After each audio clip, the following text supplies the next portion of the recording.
Aujourd'hui, on va vous présenter le portail des finances et des budgets des gouvernements locaux.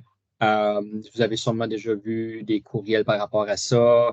Je sais que le sous-ministre a envoyé des informations par rapport à ça dans ses lettres pendant la réforme. Donc, ça fait déjà 2 ou 3 ans qu'on travaille là-dessus au ministère. Nous, on appelle ça le système d'information sur les finances communautaires. Peut-être je vais commencer tout de suite quand même avec l'historique. Au ministère, on appelait ça le LGFIS, c'est un système de financement pour les stats municipales. Donc, quand vous nous soumettiez vos budgets, il y avait quelqu'un au ministère qui rentrait à la main chacune de vos lignes budgétaires pour les 104 gouvernements locaux et les 282 DSL. Il rentrait l'information dans ce système-là. Ce système-là nous permettait de faire des validations par rapport aux taux de taxes, aux assiettes fiscales, s'assurer que ça balance, avoir les bons montants et tout ça. Et ça nous permettait de générer des rapports pour faire les statistiques municipales. Et quand vous nous posez vous voulez avoir de l'information, est-ce que je peux avoir les dépenses de ci, les revenus de ça? Ben, ça nous permettait facilement de vous donner ces informations-là à vous et au public. Ce système-là avait presque 20 ans, ou il y avait 20 ans, et il était plus supporté par Windows au niveau de sécurité.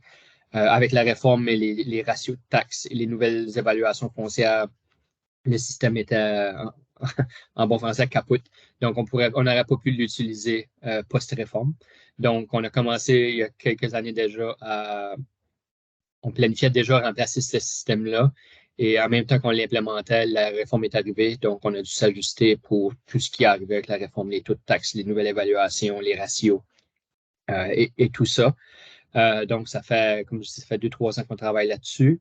L'automne dernier, on a mis live la composante interne, donc à ELG, la composante qui nous permet de stocker l'information, d'avoir stocké les taux de taxes, stocker toutes ces choses-là. Et la phase 2, qui est ce qu'on va parler majoritairement aujourd'hui, le portail, c'est de l'autre côté de la fenêtre, c'est là où que les municipalités vont envoyer leur information qui va être stockée dans le système que nous, on aura accès de notre côté. Donc ça, le portail est, si vous voulez, il est live tout de suite, mais il n'y a pas personne encore qui a de compte ou il reste quelques configurations à faire, mais le rollout pour le mettre live a été fait en février ou mars. Et depuis ce temps-là, donc, on est sur l'environnement test, on fait des tests. On a fait, donc, aujourd'hui, on est à un point où on est prêt à commencer à vous présenter le portail, puis plus loin, vous permettre de vous inscrire et de voir et tout ça. Donc, ça, c'est l'historique. Mais aujourd'hui, donc, vraiment, qu'est-ce qu'on va parler? On va parler du portail, on va vous présenter un calendrier. Ensuite, Simon va faire la démo. Et ensuite, on va parler des prochaines étapes. Donc, en ce qui a trait à vous autres, comment est-ce que vous êtes prêts à adopter le portail? Fait que dans le futur, si vous avez besoin de plus de formation, donc on ne répondra peut-être pas à cette question-là aujourd'hui, mais on va vous donner le plan pour que d'ici à l'automne, vous soyez prêts à l'utiliser. On a fait une session en anglais la semaine passée. Des commentaires qu'on a reçus, c'est pas que, vous allez voir, c'est c'est pas complexe, c'est assez simple à utiliser.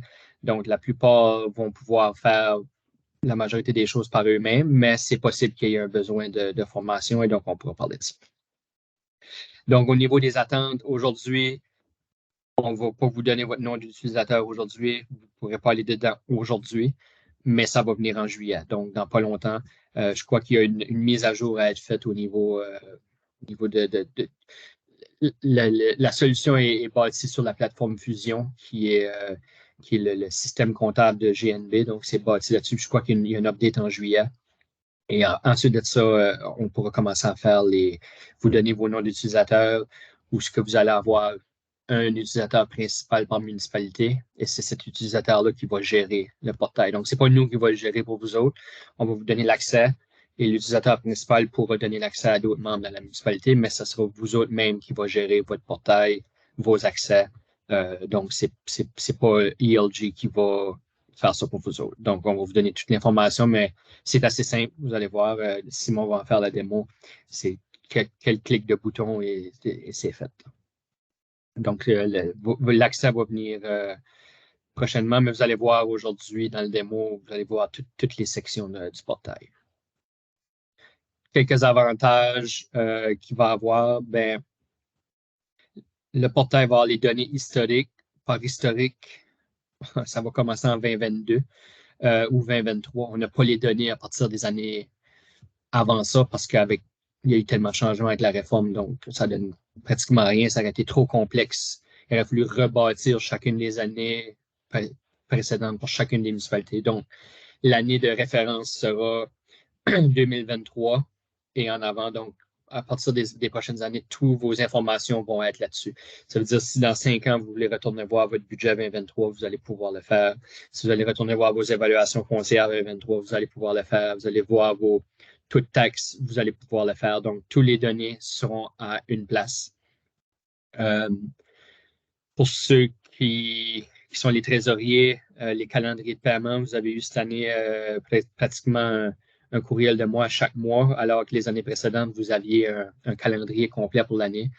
La raison de ça est due au portail. À partir de cet été, quand vous allez loguer dans votre compte, vous allez voir tous les paiements mensuels avec les ajustements et les commentaires. Ça sera tout là-dessus. Donc, ça va éliminer les courriels. Vous allez avoir un one-stop shop pour toutes vos informations financières là-dessus quand vous le voulez.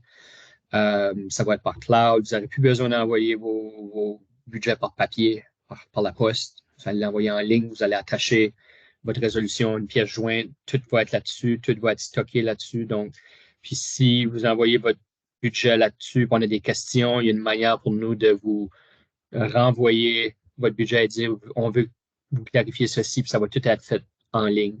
Donc, ça ne serait plus par papier ou par courriel. Donc, tout sera fait à travers ce portail-là.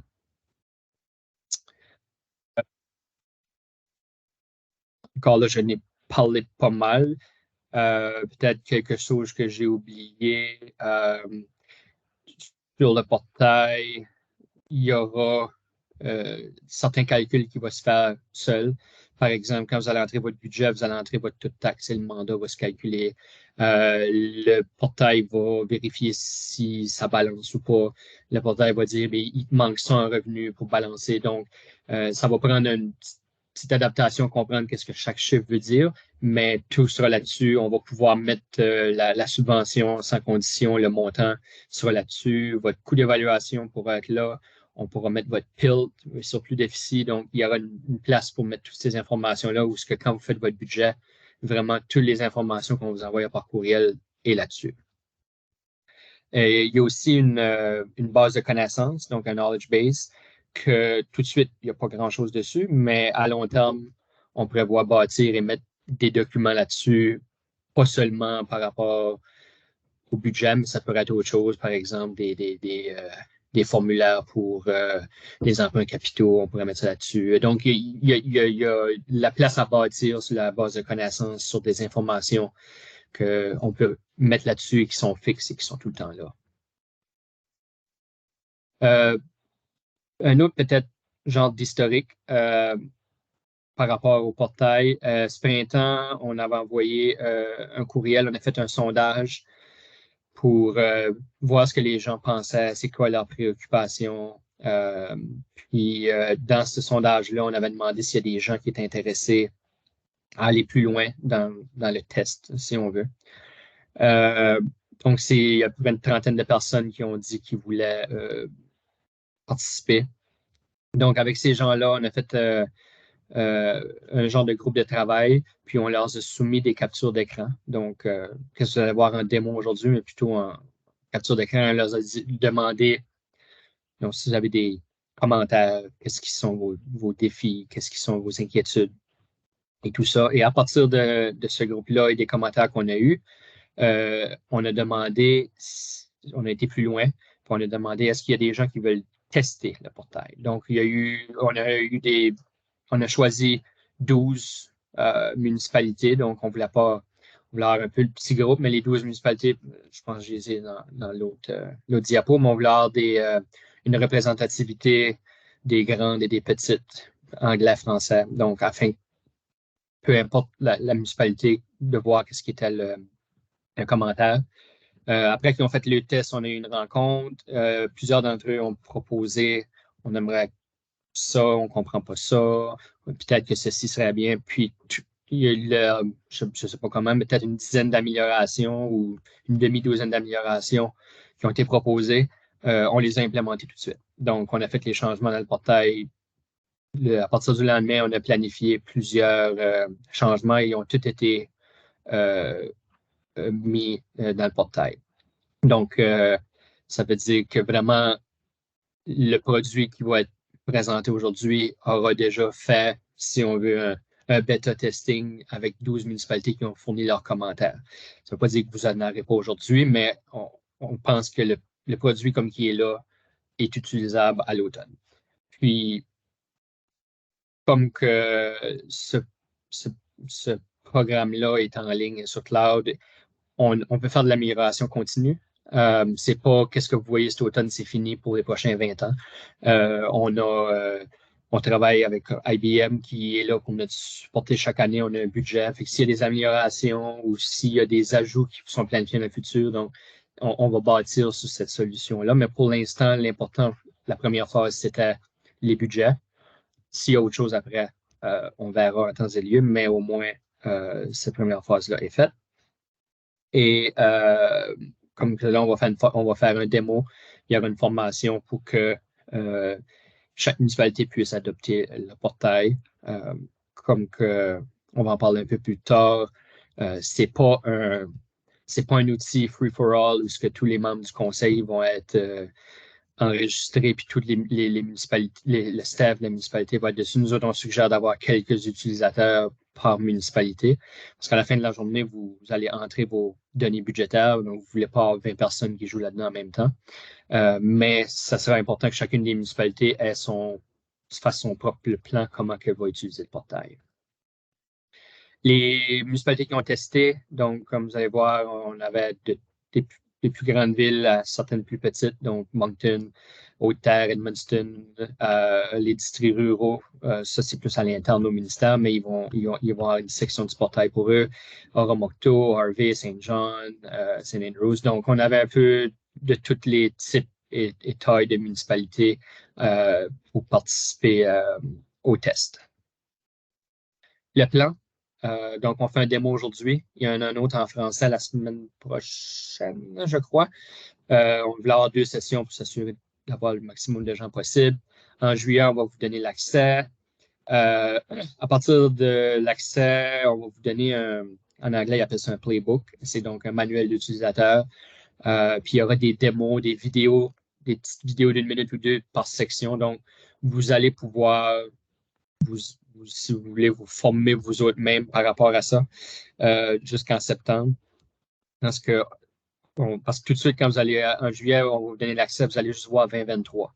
Quand les informations d'évaluation foncière seront disponibles à la fin septembre, début octobre, on va faire un roll-out de l'année 2024. Puis dans le portail, ça va vous envoyer un courriel, ça va dire vos informations pour 2024 sont maintenant prêtes, donc vous allez pouvoir commencer. Mais avant cette date-là, vous allez juste voir 2023. En novembre, encore, le 15 novembre est toujours la date limite dans le règlement pour soumettre les budgets. Puis à partir après novembre, nous, on va pouvoir commencer à réviser les budgets sur la plateforme. Puis quelque temps fin janvier, quand tout sera approuvé, on pourra générer le nouveau calendrier de paiement que vous allez avoir accès pour l'année prochaine. Donc, le démo, dans 1 minute, je vais donner la parole et l'écran à Simon, mais vraiment, ça va être un démo de A à Z. Vous allez voir toutes les fonctions qu'il y a sur le portail pour tout de suite. Tout de suite, le démo est dans l'environnement test. Il y a quelques changements esthétiques qui pourraient arriver d'ici à l'automne, mais 90-95% des fonctionnalités sont toutes là. Je pense qu'il y aura peut-être juste des termes c'est possible qu'on ait des petits pop-up vis-à-vis des termes avec une définition. Donc, il y a des petits ajouts de même qui restent à faire, mais donc, si quand on vous donne l'accès en juillet ou en septembre, il y a un petit changement par rapport à aujourd'hui, ça sera ça. Euh, Puis, comme on a dit dans le démo, on a pris une municipalité test. Donc, mais chacune des municipalités va seulement avoir accès à son information. Mais pour le test, on est obligé d'utiliser une municipalité test qui sera, je pense, c'est au Madawaska. Et la raison pour au Madawaska, si vous demandez, c'est que c'est la première dans les autorités taxatrices. Ça commence à 100 que. Donc, c'est la première. Donc, c'est pour ça que c'est au Madawaska qui est là. Puis, il n'y a pas d'information là-dessus confidentielle ou rien, c'est toute l'information test. Donc, Simon, je te donne l'écran pour partager ton écran puis aller au travers du démo. C'est bon. Merci, Mathieu. Donc là, si vous pouvez juste me confirmer que vous voyez bien mon écran. Oui, on voit Simon. OK. Donc là, c'est la page d'accueil du portail du système d'information des finances communautaires. Donc là, vous avez le logo de connexion. Vous pouvez changer pour mettre en anglais ou en français en fonction des préférences des utilisateurs que vous avez dans votre gouvernement local. Donc, on va aller directement sur connexion. Comme le spécifiait Mathieu, c'est un environnement de test. Donc, il y a certaines informations qui ne seront pas nécessairement fidèles à la version finale, mais la majeure partie du site a déjà été finalisée.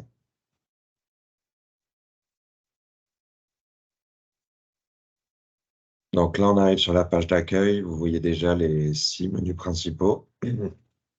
Donc en premier, on a les informations sur l'entité. On va passer au fur et à mesure à travers de chacune des sections. Donc là, c'est les informations spécifiques au gouvernement local de Haut-Madawaska. Ensuite, c'est les évaluations foncières. On va avoir les budgets réunis ici, les taux d'imposition qui vont être visibles à cet endroit-là, mais que vous saisirez dans les budgets, comme on va pouvoir le voir. Vous aurez votre calendrier des paiements et l'accès à la base de connaissances. Au niveau de l'entête, vous aurez la même structure sur tout le portail. Donc, si vous êtes n'importe où dans le portail, vous pourrez revenir sur la page d'accueil soit en cliquant sur le lien accueil ici, soit en cliquant sur l'icône Nouveau-Brunswick. Ensuite, gouvernement local, c'est une page d'information supplémentaire qui va vous ouvrir dans un nouvel onglet. Et ici, ça vous renvoie aux informations générales récentes. Au niveau du changement de langue, comme je vous l'avais signifié, vous l'avez à disposition sur chacune des pages. Donc, en fonction de si vous travaillez dans une langue ou l'autre, vous serez à même de changer. Pour la section communique avec nous, elle va être complétée un petit peu plus pour la version finale, mais ça vous fournira pour tous les utilisateurs qui auront accès au portail les renseignements sur les personnes avec qui communiquer en cas de renseignements quelconques en fait. Là, on va retourner sur la page d'accueil avec le lien. En premier, je vais vous montrer les informations liées à l'entité. Donc là, comme on le disait, ça va être au Madawaska, mais vous aurez chacun vos informations spécifiques uniquement liées à votre entité. Donc, on voit le numéro d'autorité fiscale, le type de gouvernance pour ce gouvernement local. Donc ici, gouvernement local, c'est une ville. Pour le contact principal, pour l'instant, faut pas vous y fier, c'est parce qu'on a un environnement de test. Donc, c'est l'autre analyse d'affaires qui est impliquée sur le projet. Et après, si vous descendez un petit peu, vous aurez les informations liées à la population également. Et en dessous, chacune des sous-unités qui sont spécifiques à votre entité. C'est comme ça qu'on les a appelées dans le système. Et je pense que c'est relativement fiable par rapport à ce que vous utilisiez auparavant. Donc, chacune des sous-entités, vous aurez le numéro d'autorité fiscale, le numéro d'autorité fiscale spécifique à la sous-entité. Et après, c'est s'ils ont des zones spécifiques, ça va être indiqué ici. Et c'est pas mal tous les renseignements que vous aurez à ce niveau-là. En ce qui s'agit des contacts, ça va être toutes les informations liées aux personnes de votre gouvernement local qui vont avoir accès au portail. Donc ici, vous pourrez voir leur nom, leur titre de poste ou rôle, le numéro de téléphone, le courriel, les préférences linguistiques qui peuvent être spécifiques à chaque employé et les représentants de EGL auront aussi accès à toutes ces informations. Si vous avez besoin de modifier, faire une modification quelconque, vous avez juste à cliquer sur le petit icône avec le stylet pour pouvoir choisir si jamais il y a un changement de titre, si jamais il y a une mise à jour de numéro de téléphone quelconque, vous pourrez faire les changements ici. Donc là, par exemple, on va mettre un deuxième responsable des finances. Pour enregistrer, simplement cliquer sur valider.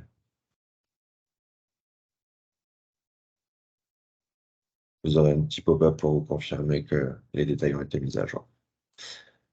Là, de manière à revenir à la page d'accueil, j'ai trois options. Soit je peux cliquer sur les deux liens rapides, soit je clique sur sortie.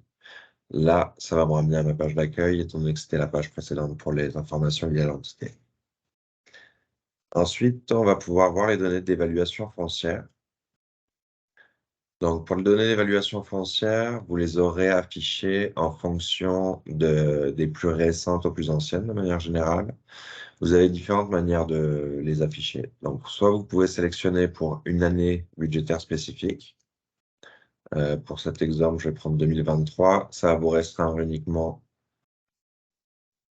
les données d'évaluation foncière pour l'année que vous aurez sélectionnée. De la même manière, si vous voulez chercher par rapport à une information spécifique, donc toute celle qui s'appelle Saint-François, vous pourrez procéder à la recherche dans le champ et ça va vous afficher tout ce qui contient une partie du terme que vous allez chercher. Ensuite, vous pouvez également trier en fonction soit de l'année, une fois que vous avez sélectionné, ça n'aura plus grand intérêt, mais pour les sous-unités, par exemple, vous pouvez trier soit par ordre alphabétique, dans un sens ou dans l'autre, soit par le numéro d'autorité financière, étant donné que dans la même entité, vous aurez toujours la même, mais par contre, pour le numéro d'autorité financière de la sous-unité, vous pouvez le trier de cette manière. Ça, c'est les informations au niveau de l'évaluation pour le montant résidentiel, vous avez le montant non résidentiel et pour ceux à qui ça va s'appliquer pour les biens industriels lourds. Donc, comme on peut le voir, là, c'est l'assiette fiscale résidentielle avec ajustement. Vous avez des acronymes, mais en survolant, on voit qu'il y a l'intitulé complet qui va pouvoir apparaître. Je vais ouvrir une des données d'évaluation foncière pour vous donner une idée des informations qui vont être à disposition dedans. Donc, ça va être les informations d'évaluation foncière vraiment spécifiques à chaque sous-unité. Donc, vous aurez à nouveau le nom, l'année budgétaire concernée, les numéros d'autorité fiscale. Et ensuite, vous aurez la division, en fait, de vos évaluations foncières en fonction des montants, s'ils sont résidentiels, non résidentiels, biens industriels lourds. Il y aura potentiellement un ajout de nouvelles catégories dans le futur, mais pour l'instant, c'est les catégories qui sont à disposition. Vous avez aussi les éléments par rapport aux exemptions potentielles.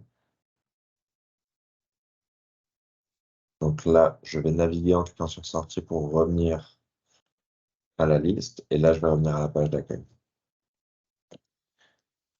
Donc, ensuite, on va aller dans les taux d'imposition. C'est ici que vous allez pouvoir voir tous les taux d'imposition résidentiels, non résidentiels et liés à l'industrie lourde pour chacune de vos sous-unités.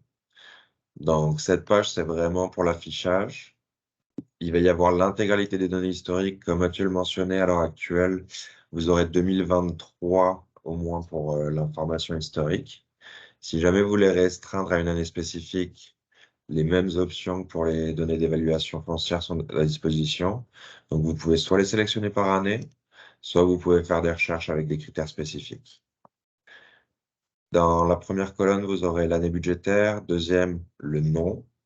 En troisième, vous aurez les catégories, donc comme je le mentionnais, résidentiel, non résidentiel, industrie lourde. Ensuite, les types d'imposition, c'est lié à la catégorie. Les taux d'imposition adoptés en tant que tels, ça va être les montants que vous allez saisir dans un écran que je vais vous montrer un petit peu plus loin avec les budgets. Et les mandats adoptés, ça va être vos montants également. Donc là, on va revenir en arrière. Ensuite, on va regarder les calendriers de paiement. Donc, pour les paiements, comme Mathieu le mentionnait, en fait, vous allez avoir la liste des paiements par année budgétaire, avec à la fois le total des subventions du mandat et du montant total annuel qui va vous être versé. Si je clique sur le lien sur l'année budgétaire, on va pouvoir voir la liste par mois pour cette année spécifique des montants qui vont être versés. Donc là, ça va être la portion de la subvention pour le montant du mois de janvier, la portion du mandat qui va être affichée ici, et ici, ça va être le paiement mensuel que devrait recevoir la municipalité. Si vous cliquez sur la ligne ou sur le lien, vous allez avoir les détails pour chacun des mois. Et si applicable, vous aurez des commentaires en fonction d'ajustements potentiels qui pourraient être appliqués à certains mois. Donc pour les paiements, je pense que ça fait le tour. On va appuyer ici pour revenir au menu d'accueil. La base de connaissances, on va rajouter de la documentation au fur et à mesure. Dedans, ça va être là que vous allez pouvoir notamment utiliser les documents de support. Donc si jamais il y a des informations qui veulent être partagées, ils pourront être mis en ligne par les membres de EGL. Et vous aurez aussi à disposition un playbook qui va être un manuel d'utilisateur avec toutes les informations euh, dans toutes les informations pour utiliser le portail en fait. Donc si jamais vous avez des interrogations ou une incompréhension par rapport à la navigation dans le portail, vous pourriez accéder. Je vais vous montrer un exemple du playbook en français. Il va vous être mis à disposition dans la base de connaissances. Et dans celui-ci, en fait, vous allez voir, je vais vous montrer, dans la table des matières, vous allez vraiment avoir un survol et ensuite, étape par étape, comment consulter les évaluations, comment accéder aux informations spécifiques de votre entité, comment modifier les informations liées à un contact. Et pour chacune des informations comme ça, vous allez avoir des captures d'écran. Je vais vous en montrer un là. Vous aurez des captures d'écran et des explications étape par étape de comment vous y rendre. Donc là, à l'heure actuelle, on a uniquement une vidéo qui était avec le test d'utilisabilité dont parlait Mathieu, avec les 12 gouvernements locaux qui y avaient participé. Et en fonction de si vous voulez voir la documentation uniquement en français, par défaut, ça va prendre en considération la langue dans laquelle vous êtes. Donc, ça n'affichera uniquement euh, les documents en français si jamais vous ne cochez pas cette option. Si vous cochez la case inclure les documents dans n'importe quelle langue, ça va mettre à la fois les documents en anglais et en français, peu importe si vous êtes la langue de sélection que vous avez. Donc, à partir de là, on va retourner au menu principal.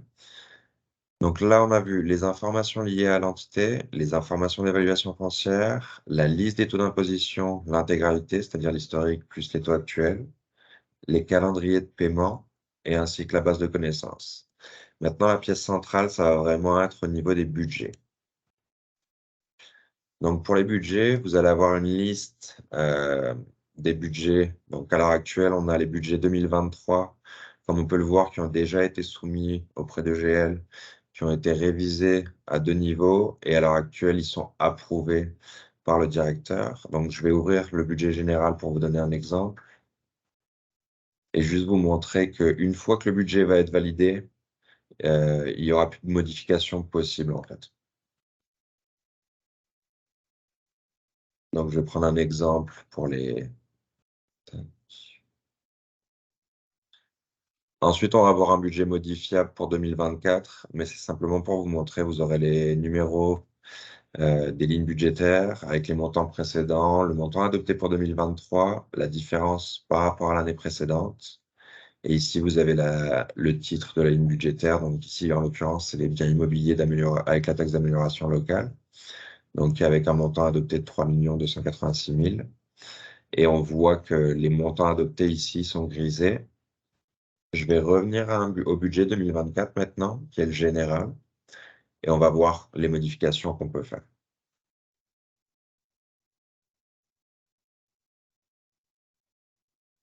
Donc ici, je prends le budget général 2024. Dépendamment de vos municipalités, vous pourriez avoir un budget général, un budget eau et eau usée et un budget électrique qui vont apparaître ici.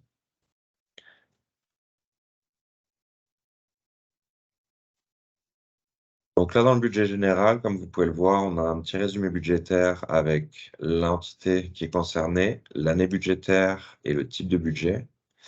Donc ici, on voit que c'est bien un budget général.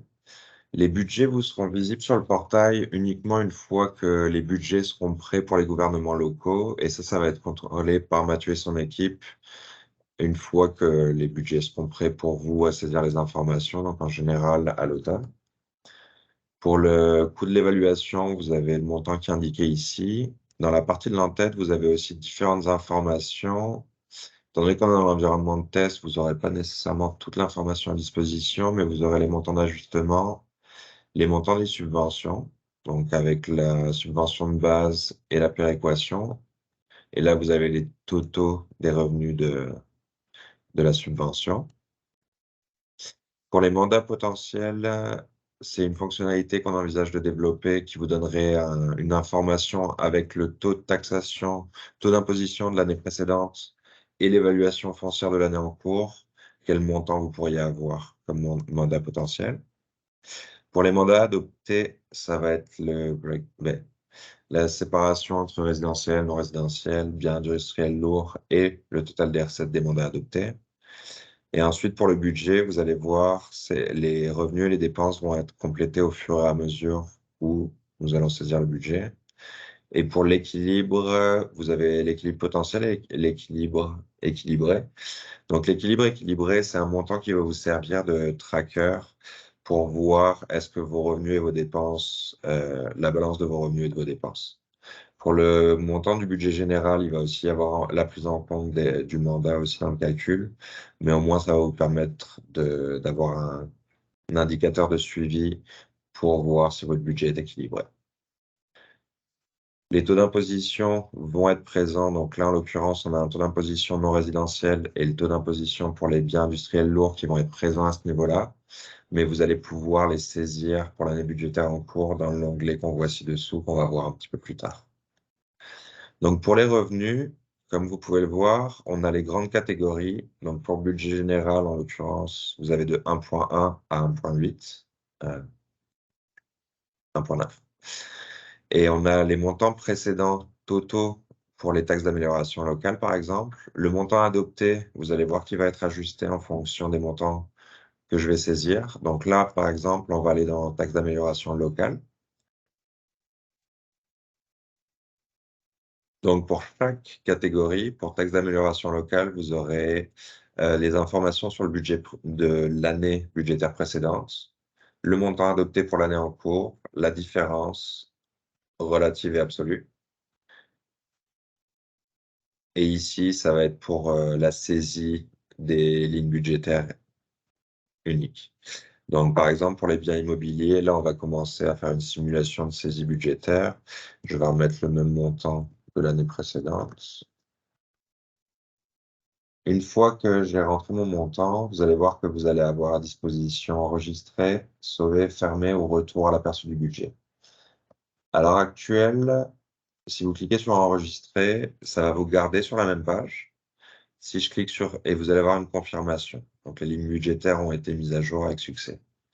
Si jamais je veux continuer à rentrer des montants sur la même page, je suggère d'utiliser enregistrer. Et après, en fonction des autres montants que vous pourriez saisir, avec un commentaire. Donc, les commentaires sont facultatifs, mais ils vont vous permettre de spécifier. Donc, vous pourrez mettre, par exemple, dépenses exceptionnelles pour le montant autre. Et là, c'est un test, mais je vais mettre test spécification montant. Donc, quand ça s'applique, vous pourrez saisir le commentaire avec. Une fois que c'est fait, vous pourrez enregistrer. Et si jamais vous avez mis l'intégralité de vos informations, vous pouvez également cliquer sur sauver et fermer. Ça va vous renvoyer à la catégorie parente qui est taxe d'amélioration locale, avec toujours une fenêtre de confirmation pour bien vous spécifier que les montants ont été enregistrés. Et là, vous voyez qu'à l'heure actuelle, dans le montant adopté, on voit que le montant s'est répercuté. La différence s'est ajustée en conséquence. On a une augmentation en 2024 par rapport à 2023 de $600 par rapport au montant que j'ai rajouté. Donc, sur le même principe, pour votre saisie budgétaire, vous allez rentrer dans chacune des catégories. Pour spécification, les catégories principales vont être au niveau 2. Et en fait, vous allez avoir des sous-catégories un peu comme au niveau du plan comptable, mais qui ne correspondra pas nécessairement à votre plan comptable spécifique, à celui que vous utilisez au niveau de votre gouvernement local. Mais vous avez les catégories 2, 3, 4 et 5. Il y a uniquement au niveau 5 que vous pourrez saisir les montants. Les catégories niveau 4, ça va vous donner, je vais remonter au niveau 3.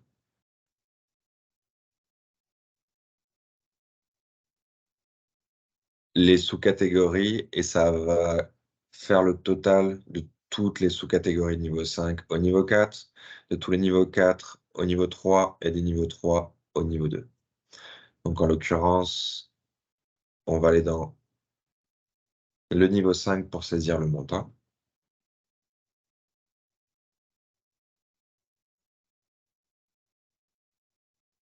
Au moment de compléter les budgets, vous aurez des montants différents en fonction de chaque année. Pour le but de l'exercice, ici, je vais juste remettre les montants des années précédentes. Ici, donc en l'occurrence, je peux enregistrer. On va rajouter un nouveau montant différent ici. Et par exemple, pour l'incendie, on va le mettre de la même manière, situation exceptionnelle. Ou en fonction des commentaires applicables, vous pourrez les mettre au besoin à chaque fois. Une fois que j'ai terminé de saisir les renseignements sur cette page, je vais descendre un petit peu. Vous verrez que vous avez à disposition différents types de lignes budgétaires, donc mesures d'urgence, services de répartition autres, transport en commun. Donc vous aurez vraiment des sous-catégories et pour chaque, vous aurez le numéro de la ligne de budget, le nom, donc le titre de la ligne budgétaire et le montant adopté. Donc là, on va faire sauver et fermer.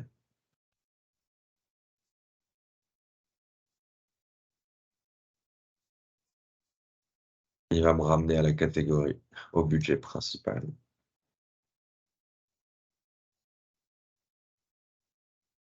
Et on va pouvoir faire la même chose pour chacun. Donc là, en l'occurrence, on a fait un 1, un 3.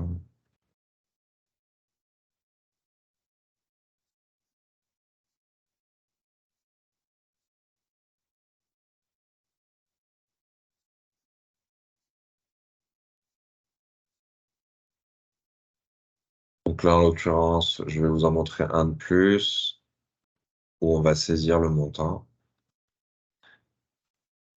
Mais théoriquement, vous pourriez passer à travers chacune des lignes, et à chaque fois, vous avez la référence du montant précédent, et vous pouvez saisir les montants spécifiques à chacune des lignes. Une fois que vous avez terminé de saisir les montants des recettes pour votre budget général, vous allez voir que ce montant-là va évoluer. Donc, en l'occurrence, vous avez une petite explication. Si ce montant est positif, si les dépenses dépassent les revenus, et il est négatif si les revenus dépassent les dépenses. À l'heure actuelle, j'ai saisi uniquement des revenus. Donc, comme on peut le voir, le montant est négatif. Là, pour l'exercice, on va considérer que j'ai saisi l'intégralité de mes revenus. Donc, on va aller dans les dépenses et ça va être sur le même principe. Donc, pour chacune des dépenses, vous allez avoir le numéro de la ligne, le titre de la ligne budgétaire, le montant de l'année budgétaire précédente, le montant adopté et la différence absolue et la différence relative. Donc, on va faire le même principe. Je vais rentrer dans cette catégorie qui est services gouvernements généraux. Là, il va m'afficher l'intégralité des lignes budgétaires au niveau 5. Et comme vous pouvez le voir au niveau 5, il y en a quand même un nombre non négligeable, mais c'est pour vous permettre de le rentrer de manière plus rapide. Donc, comptabilité autre, contrôle du budget, achat, achat autre. Donc, pour l'exercice, comme je vous disais, je vais simplement récupérer le montant de l'année précédente global de la catégorie et on va le saisir dans le montant adopté. Et de la même manière,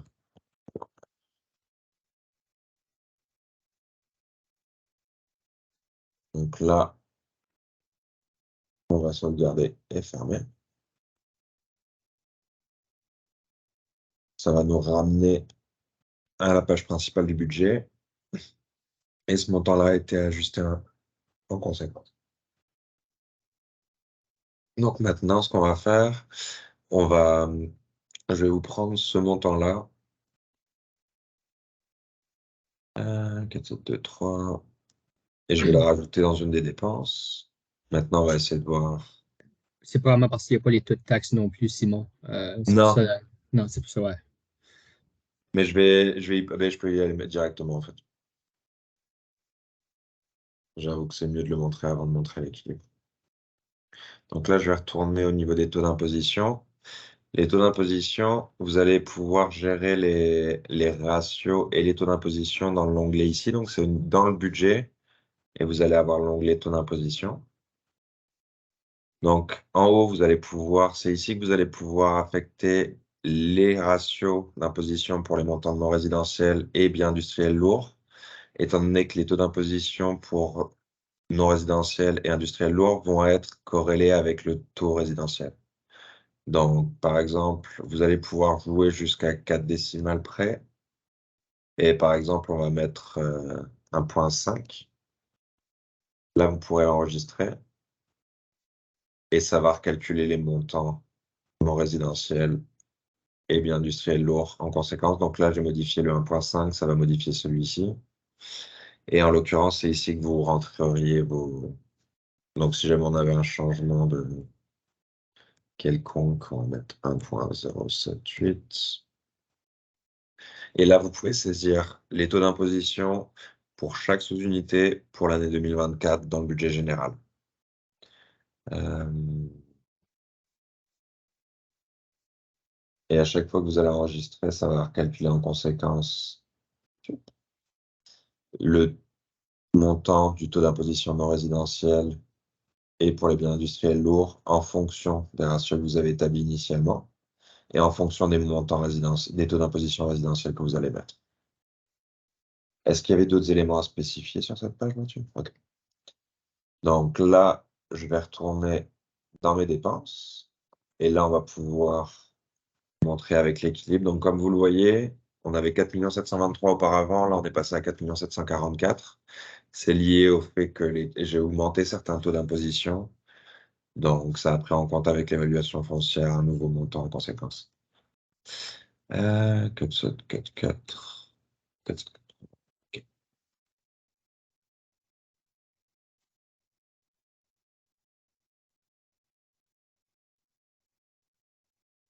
Donc, comme vous voyez sur la page précédente, on avait le montant en rouge. C'est parce que le budget n'était pas équilibré.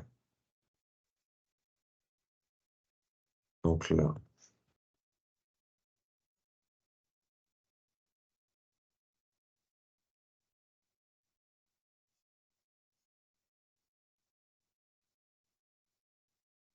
il me confirme que le montant a bien été pris en compte.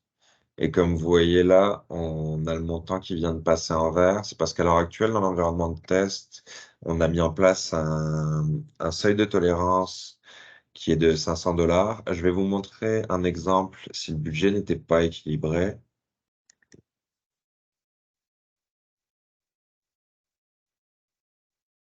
Et si on tentait de le soumettre, qu'est-ce qui se passe? Donc, je vais rajouter un montant de 1 000 $ juste pour qu'on soit bien à l'extérieur du seuil de tolérance.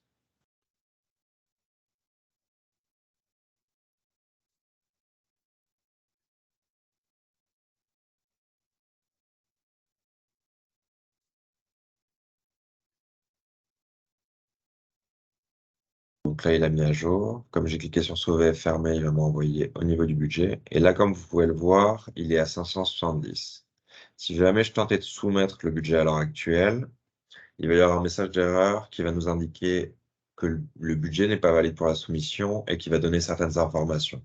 Donc, en l'occurrence, par exemple ici, le budget ne s'équilibre pas avec le seuil de tolérance défini actuellement de 500 $. Comme je disais, c'est parce que c'est un environnement de test et parce qu'il y avait certains arrondis qui étaient un peu différents au niveau des calculs entre le département de GL et les calculs que vous avez soumis.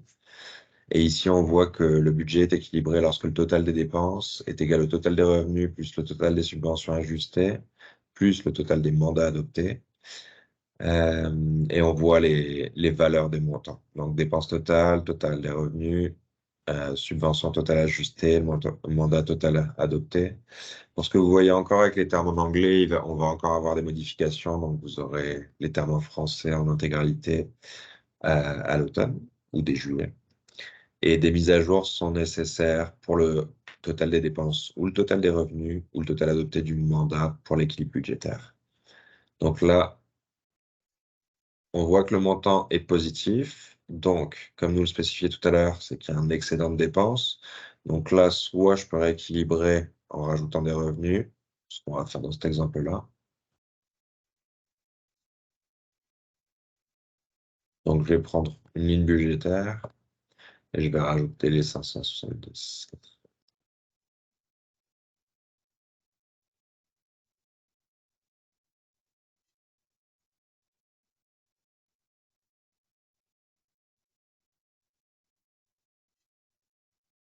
Donc là, on va sauver et fermer et on va voir que l'équilibre va être à 0.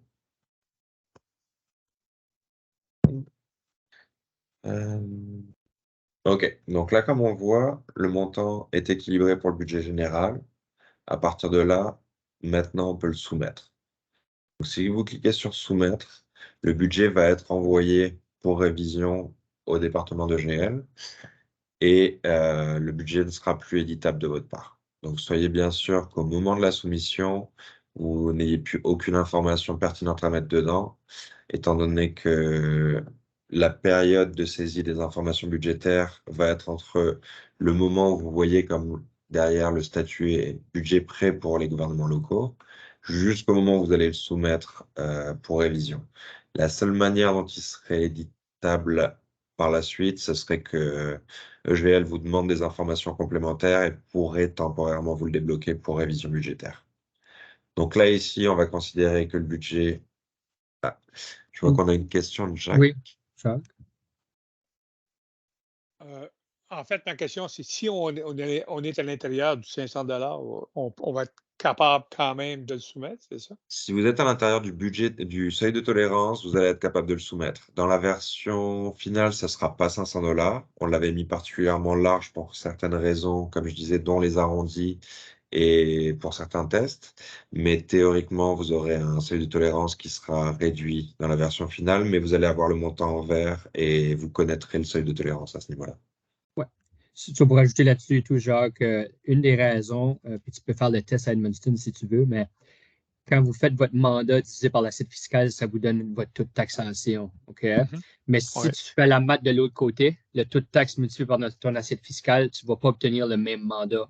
Par de 0 jusqu'à l'année passée, on a vu jusqu'à 400 $. Donc, c'est pour ça qu'on a mis le seuil de tolérance, parce que l'année passée, on n'aurait pas pu importer les budgets.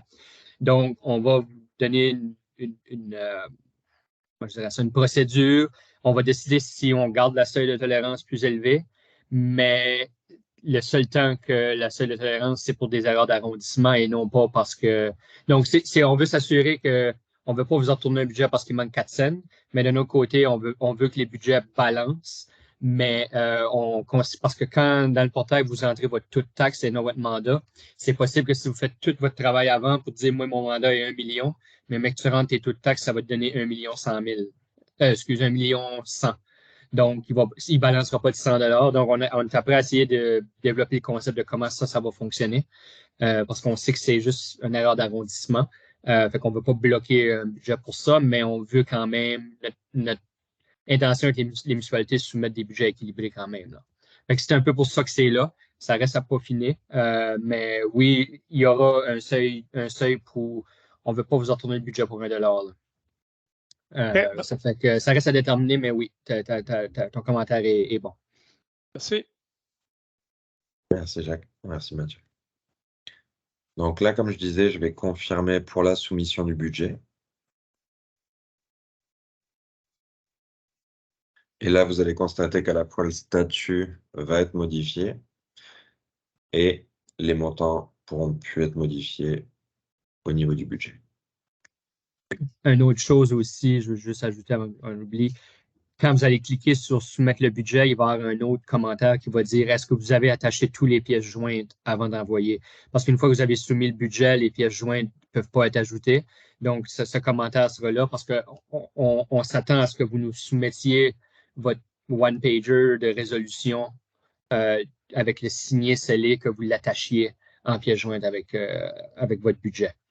Donc, il y aura ce commentaire additionnel-là aussi là, à l'automne pour être certain que comme que Simon l'a dit tantôt, tout est complet quand vous cliquez sur le bouton soumettre. Donc là, en l'occurrence, je vais vous remontrer un niveau 5. Et comme vous pouvez le voir, les montants sont verrouillés à l'heure actuelle. Donc, il n'y a plus de modifications qui pourraient être faites, aussi bien au niveau des commentaires qu'au niveau des montants saisis pour la nouvelle année budgétaire. Le statut de votre budget a été changé à budget soumis.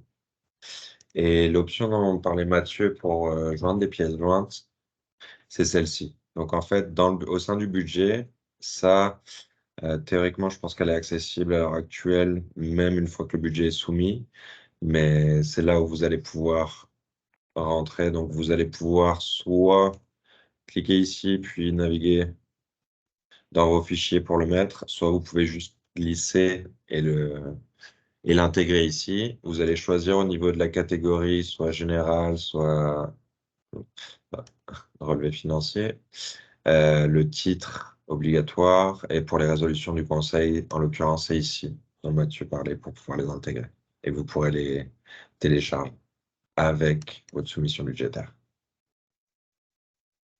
Une fois que EGL va commencer la révision de votre budget, il est possible que vous reçoiez des notifications par courriel pour vous aviser qu'il y a eu un message à disposition ici. Et vous pourrez communiquer. Donc, vous verrez le détail de la communication avec EGL dans cet onglet message, spécifiquement dans un budget spécifique. Et soit pour demander une clarification par rapport à une ligne budgétaire, soit pour expliquer une augmentation ou une diminution exceptionnelle d'un montant pour lequel il n'y avait pas de commentaire. Donc, ça va être dans cet onglet-ci. Il y a cet onglet-ci dans chaque type de budget. Donc, en l'occurrence, là, vous le voyez, le budget général, budget soumis. Et pour au Madawaska, on a également le budget eau et eau usée, qui lui est prêt pour les gouvernements locaux. Et sur le même principe, vous aurez la majorité des informations qui seront communes au niveau de l'entête, avec les montants de 2 années précédentes. Vous allez avoir les revenus et les dépenses. Par contre, une des choses qui va être spécifique pour les eaux et eaux usées, c'est que vous allez avoir aussi les frais d'utilisation. Donc, si vous voulez les ajouter, vous avez simplement à cliquer sur « Ajouter les frais pour l'élimination de l'eau et des eaux usées ». On avait déjà mis un, test 2. Et par exemple, ici, on va mettre à nouveau 50, 15. Et il va vous faire le total au niveau des frais d'utilisation. Une fois que vous avez mis les bons montants, vous avez juste à faire valider et ça va les enregistrer. Puis pour ajouter aussi ces montants-là, c'est simplement à titre informatif pour nous. Ça ne fait pas partie du calcul dans vos revenus. C'est simplement pour nous dire nos frais usagers sont 500 $. C'est simplement pour ça que c'est là. C'est pas comme le taux de taxe ou ce que ça calcule. Ici, c'est simplement à titre d'information. Donc, de la même manière, si jamais, une fois le budget soumis, si vous avez des communications, des messages avec EGL, elles apparaîtront dans cet onglet-ci. Et s'il y a des pièces jointes que vous voulez joindre sur le même principe, vous pourrez y avoir accès ici, en sachant que ces pièces jointes vont être spécifiquement liées au budget eau et eau usée pour 2024. Donc, en l'occurrence, sur le même principe, vous pouvez soumettre votre budget, étant donné que là, il est dans les 500 $ d'acceptation. Donc, ça, c'était bon au niveau des budgets. Là, je vais faire sortie budget et on va retourner à la page d'accueil. Donc, dans les dernières fonctionnalités, il y a la rétroaction que vous allez voir ici. C'est le seul que je n'ai pas mentionné un peu plus tôt. Ça va vous permettre, si jamais vous relevez qu'il y a une défectuosité particulière ou qu'il y a un besoin spécifique que vous pensez qui pourrait être intéressant à ajouter comme fonctionnalité, vous pourrez le rajouter ici. Donc, ça va apparaître en français, mais défectuosité ou demande de fonctionnalité. Donc, par exemple, problème, accès, budget, ou modification budget, par exemple. Vous avez un budget qui a déjà été soumis, mais qui n'aurait pas dû être soumis. Le mieux, ce serait leur message, mais vous pourrez rapporter les problèmes ici. Donc, pour la description, c'est quel est le problème que vous avez rencontré. Et pour la marche à suivre pour reproduire, c'est quelles étapes vous avez fait. Donc, vous êtes connecté, vous avez navigué, par exemple, vers les budgets, et vous allez pouvoir rapporter ça. En ce qui s'agit des demandes de fonctionnalités, c'est un peu différent. Vous allez décrire qu'est-ce que vous aimeriez, par exemple, j'apprécierais, je sais pas, n'importe quoi, qu'on change de l'entête sur rapporter un défaut ou faire une demande de fonctionnalité, et vous pouvez faire une suggestion. Donc, toutes les suggestions ne seront pas nécessairement mises en place, mais n'hésitez pas à suggérer, ça pourrait aider l'intégralité. Comme Mathieu le disait un peu plus tôt, lui a été impliqué dans tout le développement du portail. Il y a eu certains gouvernements locaux représentatifs qui ont été impliqués aussi. Donc la majeure partie a été pensée euh, pour votre utilisation, mais il pourrait y avoir des perfectionnements qui seraient requis. Donc n'hésitez pas à joindre des captures d'écran et des commentaires là-dessus. Donc là, je vais faire annuler. Au niveau de la page d'accueil, le dernier point important, ça va être au niveau de votre nom d'utilisateur. Donc, vous avez un accès soit direct à la base de connaissances, soit à votre profil. Mon profil, en fait, c'est pour l'administrateur, c'est les informations qui y sont liées. Donc, vous pourrez le modifier. Le nom, le prénom, adresse courriel, numéro de téléphone. Pour modifier, vous aurez simplement à cliquer sur modifier, modifier l'information pertinente, ce qui a changé, et ensuite enregistrer. En juillet, Mathieu, vous mentionnez que les utilisateurs principaux vont avoir accès au portail. Par contre, il va être de la responsabilité de chaque gouvernement local de mettre en place les utilisateurs supplémentaires dont vous auriez besoin. Et ça va se faire par la première personne qui aura accès au portail dans Gestion des utilisateurs. Donc là, comme c'est un environnement de test, on a déjà quelques utilisateurs. Et pour créer un nouvel utilisateur, je vois qu'elle est encore en anglais, mais créer compte utilisateur, et là, vous pourrez saisir les informations ici. Donc, je vais mettre prénom, Simon, test, courriel.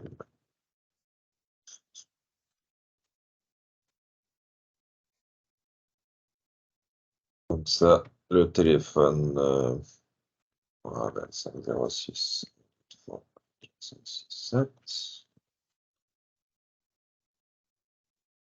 Ah, je pense qu'on va revoir le format parce qu'il veut vraiment un format spécifique de téléphone. Donc avec les parenthèses.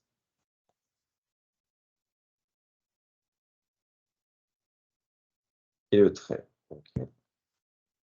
Au niveau du titre du poste, ça va être pour la personne pour laquelle vous allez vouloir créer un accès au portail. Donc, soit adjoint administratif, administrateur, directeur général, etc., en fonction du titre du poste de la personne, de l'utilisateur. Préférences linguistiques, ça va être les préférences linguistiques de communication auxquelles les GL vont se référer pour savoir dans quelle langue communiquer avec la personne qui a laissé un message, par exemple. Et ensuite, la clé de compte, c'est une clé qui va être spécifique à chacun de vos gouvernements locaux, donc qui va permettre à la personne de n'accéder qu'aux informations spécifiques à votre entité. Et une fois que toutes les informations ont été saisies, vous avez juste à cliquer sur Create User Account, qui va être changé pour Créer compte utilisateur. Et là, il y a un message qui va confirmer que la requête a bien été passée. Donc, en l'occurrence, là, je vois que tous les statuts sont en attente. C'est-à-dire qu'à l'heure actuelle, ces utilisateurs ont été créés, mais n'ont pas encore accès au portail. Pour avoir accès au portail, il faut que vous alliez dans Gérer la demande d'inscription. Là, vous allez pouvoir revoir les informations liées à cet utilisateur spécifique et vous allez pouvoir soit l'approuver, soit la rejeter. Donc, si vous cliquez sur Approuver puis Enregistrer, motif, début ou entrée en fonction. Le 20 juin 2023. Et là, une fois que vous avez cliqué sur Enregistrer, cette personne à ce courriel-là va recevoir un lien pour pouvoir créer son mot de passe pour avoir accès au portail, avec le lien vers le portail. Donc, vous pourrez faire enregistrer et vous allez voir que le statut ici va passer à approuver.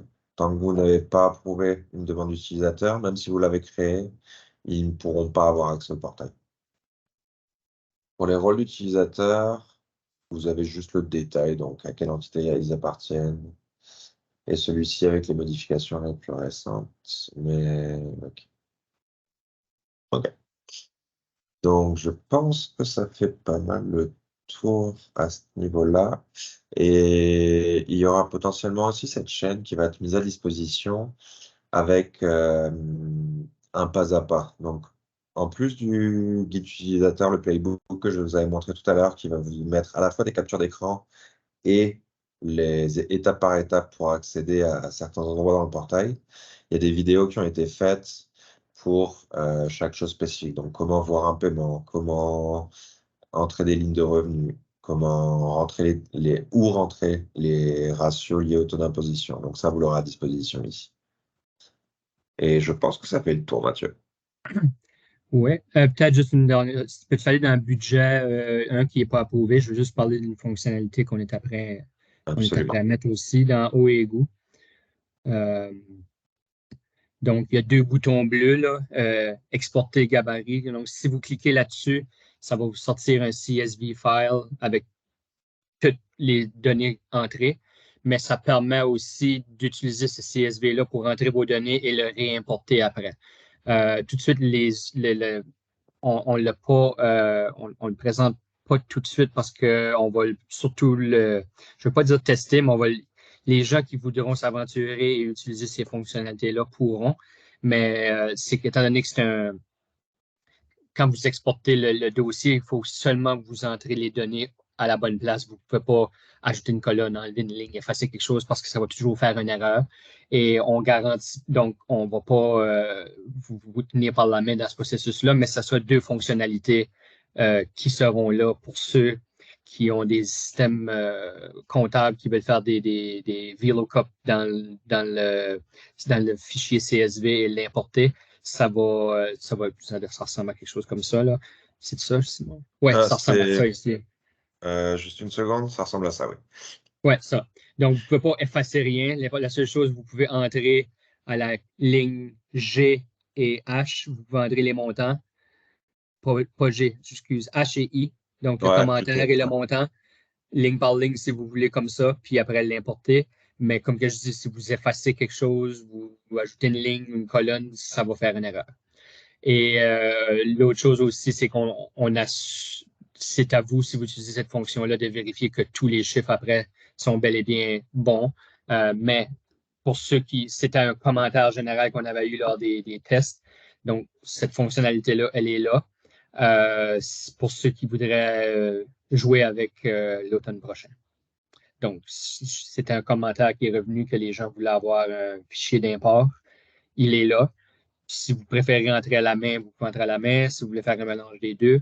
Puis si vous entrez à la main tous les chiffres et vous voulez l'extraire après, bien, vous faites exporter, ça va sortir tous les chiffres que vous avez entrés. Donc, vous pouvez avoir après ça, vous pouvez prendre ce budget-là pour peu importe pour vos dossiers ou des choses du genre. Donc, cette fonctionnalité-là sera là cet automne. Mais comme on a dit, si vous l'importez, vous faites une erreur, appelez-nous pas, on va vous dire probablement réessayer ou entrer à la même, mais on l'a développé quand même, cette fonctionnalité-là. Jacques, tu avais une question? Ben, oui, face à ça. Là. Donc, si je comprends bien, je ne vais pas l'importer de mon système directement là ou là, il faut que je le rentre en main? Tu peux le sortir de ton système et le mettre dans le dossier qui Simon monte tout de suite. Puis ensuite de ça, tu vas importer ce dossier-là dans le portail. Ça va plugger les chiffres. Ça va plugger les chiffres où ils sont supposés aller. Moi, je l'ai testé 2 fois puis ça fonctionnait.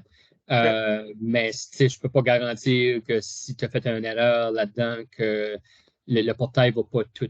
Si tu as mis en mauvaise ligne, tu as mis en mauvaise ligne. Là, mais oui, cette fonctionnalité-là sera là si ça facilite votre travail. Ouais. Ben, on n'en fait pas d'erreur. Oui, c'est ça. Non, je sais. J'avais une autre question face à ça. Je n'ai pas tellement compris l'histoire des niveaux, là, 3, 4, 5. C'est pour suivre la charte de nuances, compte. C'est pour suivre la charte de compte. Donc, un exemple, dans les services d'administration générale, il y a 3 grandes catégories. Il y a les législatifs, administratifs et autres. Ça, c'est ton niveau 3. Fait que là, quand tu cliques sur législatif, ça t'amène à ton niveau 4. Dans ton niveau 4, tu as maire, conseiller, autres. Fait que là, si tu cliques sur maire, ça va t'amener maire, salaire, puis maire, autre. Et ça, c'est ton niveau 5. Parce que dans la base de données, il fallait le construire comme ça pour que les calculs fonctionnent. Mais nous, la manière qu'on l'a fait, c'est si tu cliques, par exemple, sur vente de services, Simon, ça t'amène tout de suite au niveau 5 en skippant les autres. Parce que sinon, il faudrait tout le temps que tu drills en descendant, tu remontes, tu redescends, tu remontes. Fait qu'on skip 3 et 4 pour faciliter. Mais en si complétant vous le niveau voulez... 5, en complétant le niveau 5, finalement, ça complète le niveau 3 et le niveau 4. Là. Exact. Le 5 roll-up dans 4, le 4 roll-up dans 3, le 3 roll-up dans 2, puis le niveau 1, c'est revenus et dépenses. Fait que c'est un peu comme ça. Je sais que tout le monde pose cette question-là, mais c'est juste une façon de structurer les données. Fait qu'un exemple, si tu vas, par exemple, Simon, dans niveau 3, puis peut-être, es-tu dans les dépenses ou les revenus? Je suis dans les revenus à l'heure actuelle. Peux-tu aller dans les dépenses, s'il te plaît? La raison qu'on l'a fait de même aussi, Jacques, c'est un exemple, si tu dis, bon, ben, comment est-ce qu'on dépense sur la police? Ben, si tu vas dans dépenses, puis tu cliques sur sécurité publique. Service de protection? Oui, service de protection. Ça va t'amener au niveau 5. Tu pourras aller au niveau 2 après. Niveau 3, excuse.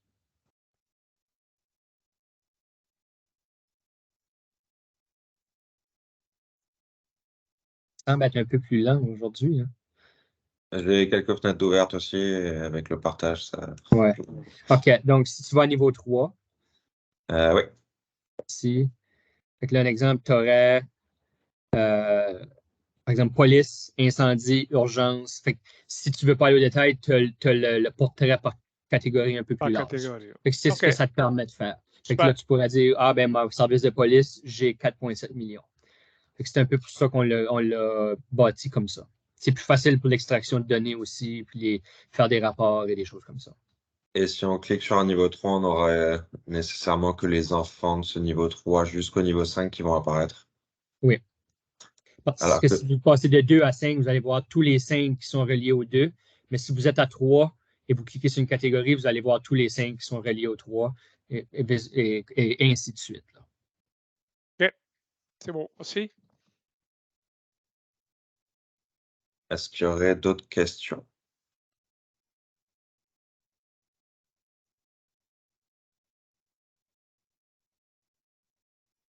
Non? Clair, comme ça. Ça fait vraiment, je pense, un bon aperçu. Comme je dis, en juillet, vous allez pouvoir jouer dedans, mais comme vous pouvez voir, il n'y a rien de sorcier. Il y a peut-être des petits changements qui vont avoir lieu dans les entêtes, là, surtout dans le général. Il y a peut-être des titres qui vont changer, mais 95% des fonctionnalités, c'est ce que vous voyez là, c'est ce que vous aurez à l'automne. Là.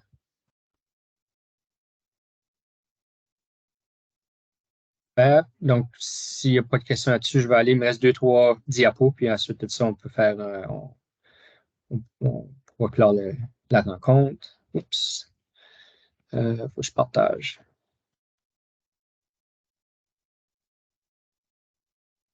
Donc, 2, 3 dernières diapositives. Je pense qu'on en a parlé. Pour que ce soit un succès, il faudra, comme on a dit, que vous adoptiez le portail. Donc, quand vous l'aurez en juillet, vous pourrez jouer dedans, créer des utilisateurs. Comme que j'ai dit, il y a des municipalités qui nous ont demandé, est-ce que je vais pouvoir enregistrer tout mon conseil municipal là-dessus?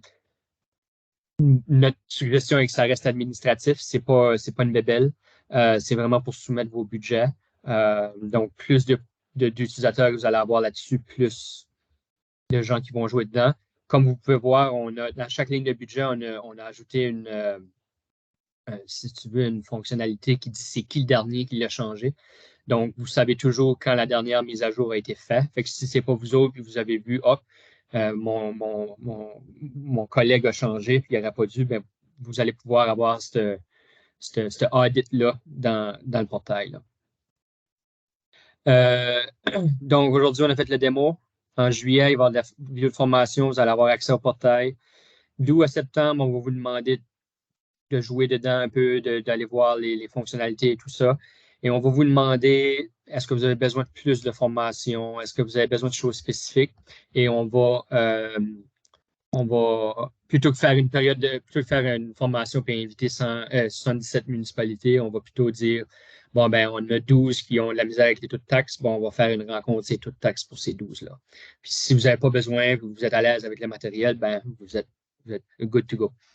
Puis, à partir de la période qu'on va rendre l'année 2024 disponible jusqu'à l'adoption des budgets, on va essayer de faire une rencontre. On va planifier une rencontre à chaque semaine ou 2 semaines de 30 minutes, mettons un vendredi matin, puis que l'équipe à EGL sera disponible pendant ces 30 minutes-là, que vous pourrez joindre le team et poser des questions. Donc, on veut s'assurer d'avoir ce temps-là. Si jamais il y a des problèmes ça ne veut pas dire que vous ne pouvez pas nous envoyer un courriel, mais au moins on aurait une période à chaque semaine dédiée pour ça si vous avez des questions spécifiques, qu'on peut faire des sharing d'écran et des choses comme ça. Parce que une chose est importante, le démo que vous avez eu aujourd'hui, je pourrais dire le visionnement du portail, moi, je ne l'ai pas. Moi, je peux pas me connecter en tant que ville d'Edmundston puis aller voir ce que vous faites. Moi, je ne vois pas ce que vous voyez. Donc, c'est pour ça que moi, j'ai mon côté à l'interne, mais qui ne ressemble pas au portail. Donc, il y a vraiment deux interfaces ici. Fait que c'est pour ça que si jamais vous avez des questions sur des choses, il faudra peut-être se connecter sur Teams, partager les écrans, puis pour s'entraider, là. Puis, on va vous envoyer un petit questionnaire afin d'évaluer comment prêt vous êtes. Ça va nous donner une idée à nous s'il manque quelque chose ou si vous avez besoin de plus. Puis, on prévoit aussi vous envoyer quand même, si vous savez, le one-pager Excel qu'on vous envoie chaque année là, pour vous mettre votre résolution et les montants. On va vous envoyer ça parce qu'on s'attend quand même que vous soumettiez une page-là, puis vous l'attachiez en pièce jointe dans le portail. Mais on va vous envoyer ça quand même. Puis on aura peut-être un petit FAQ là, ou un Q&A lié à ça pour vous aider à remplir ça, puis l'attacher au budget dans le portail. C'est tout. C'est ce que j'ai aujourd'hui pour vous autres. J'ai pas d'autres. J'ai rien d'autre à ajouter. Il nous reste une dizaine de minutes. S'il y en a qui ont des commentaires ou qui veulent, il y a des questions ou qu'on veut retourner à quelque chose, c'est le temps. Sinon, je vais vous redonner, votre 10 minutes qui restent.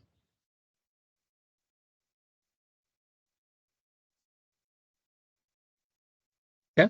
Je pense qu'on peut arrêter l'enregistrement, Simon, puis on va clore le meeting comme ça. Si vous avez des questions aussi, après, vous pouvez